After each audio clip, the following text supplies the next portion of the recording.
Laura by Saki. "You are not really dying, are you?" asked Amanda. "I have the doctor's permission to live till Tuesday," said Laura. "But today is Saturday. This is serious," gasped Amanda. "I don't know about it being serious. It is certainly Saturday," said Laura. "Death is always serious," said Amanda. "I never said I was going to die. I am presumably going to leave off being Laura, but I shall go on being something. An animal of some kind, I suppose. You see, when one hasn't been very good in the life one has just lived, one reincarnates in some lower organism. And I haven't been very good when one comes to think of it. I've been petty and mean and vindictive and all that sort of thing when circumstances have seemed to warrant it." "Circumstances never warrant that sort of thing," said Amanda hastily. "If you don't mind my saying so," observed Laura, "Egbert is a circumstance that would warrant any amount of that sort of thing. You're married to him. That's different. You've sworn to love, honor, and endure him. I haven't."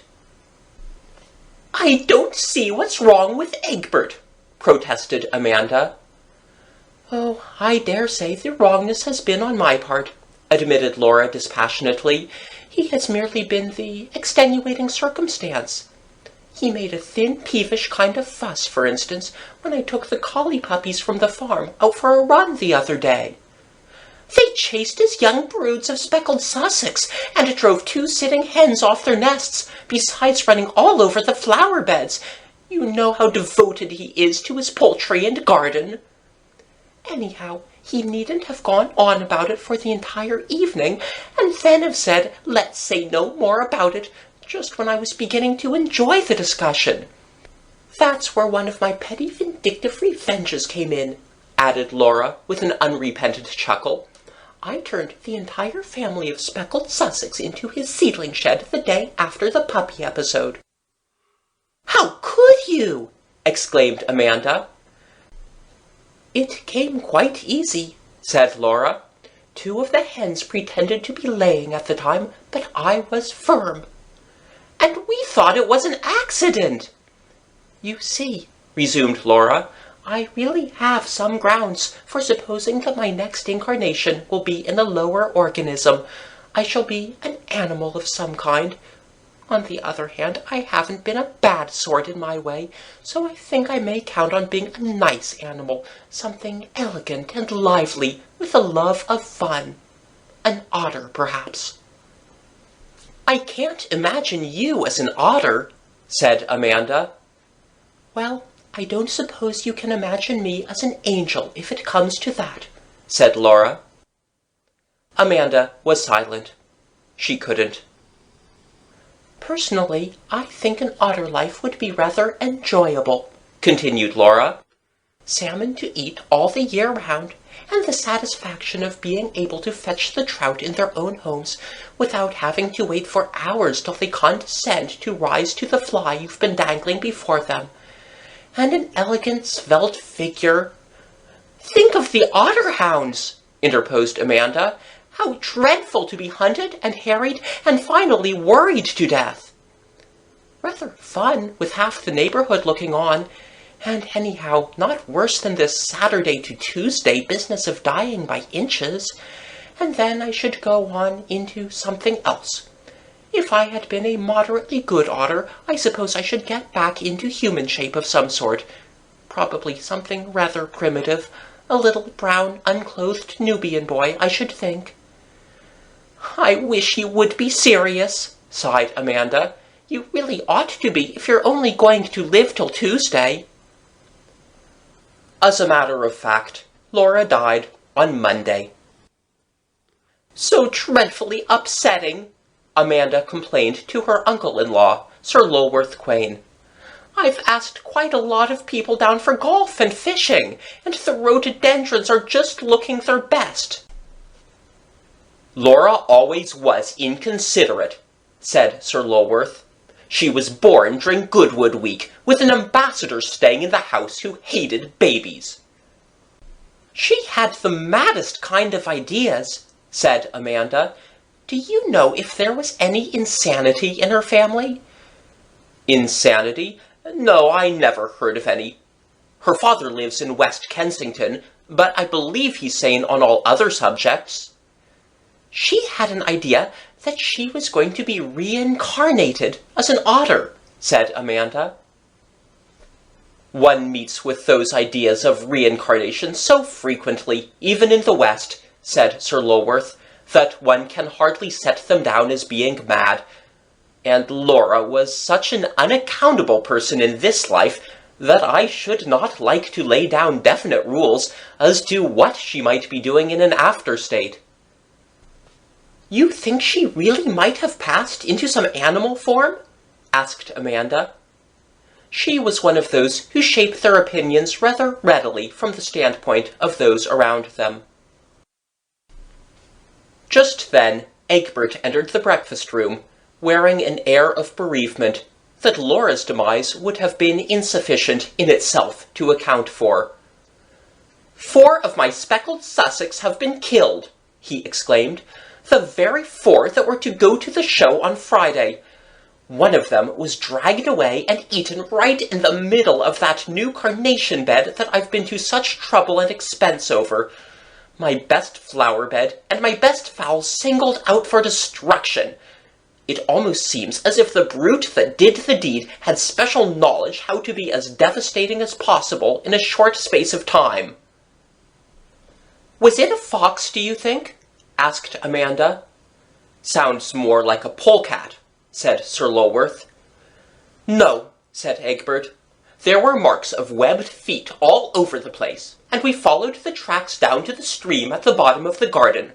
Evidently an otter." Amanda looked quickly and furtively across at Sir Lulworth.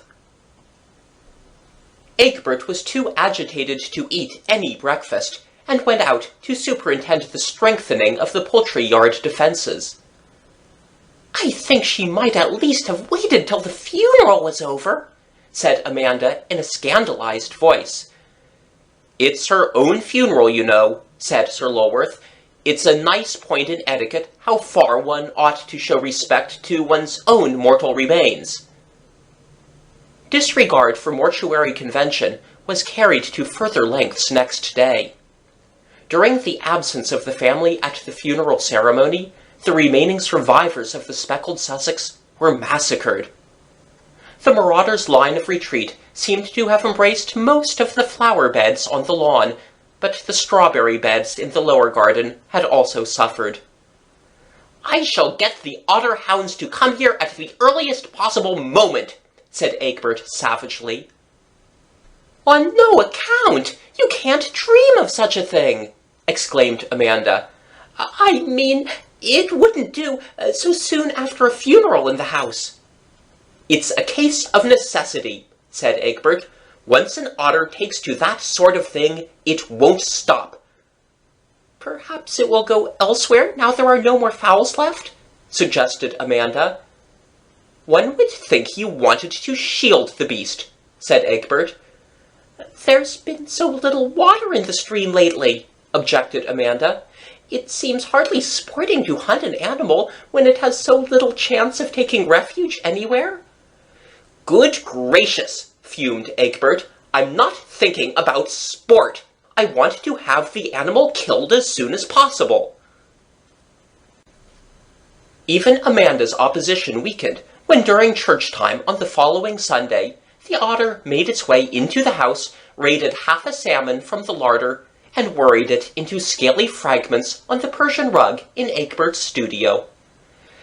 "We shall have it hiding under our beds and biting pieces out of our feet before long," said Egbert, and from what Amanda knew of this particular otter, she felt that the possibility was not a remote one. On the evening preceding the day fixed for the hunt, Amanda spent a solitary hour walking by the banks of the stream, making what she imagined to be hound noises. It was charitably supposed by those who overheard her performance that she was practicing for farmyard imitations at the forthcoming village entertainment. It was her friend and neighbor Aurora Burritt who brought her news of the day's sport. "Pity you weren't out. We had quite a good day. We found it at once in the pool just below your garden." "Did you kill?" asked Amanda. "Rather. A fine she-otter. Your husband got rather badly bitten in trying to tail it. Poor beast, I felt quite sorry for it. It's had such a human look in its eyes when it was killed. You'll call me silly, but do you know who the look reminded me of? My dear woman, what is the matter?" When Amanda had recovered to a certain extent from her attack of nervous prostration, Egbert took her to the Nile Valley to recuperate. Change of scene speedily brought about the desired recovery of health and mental balance. The escapades of an adventurous otter in search of a variation of diet were viewed in their proper light. Amanda's normally placid temperament reasserted itself. Even a hurricane of shouted curses coming from her husband's dressing room, in her husband's voice, but hardly in his usual vocabulary, failed to disturb her serenity as she made a leisurely toilet one evening in a Cairo hotel. "What's the matter? What has happened?" she asked in amused curiosity. "The little beast has thrown all my clean shirts into the bath. Wait till I catch you, you little—" "What little beast?" asked Amanda, suppressing a desire to laugh. Egbert's language was so hopelessly inadequate to express his outraged feelings. "A little beast of a naked brown Nubian boy," spluttered Egbert. And now Amanda is seriously ill. End of Laura by Saki.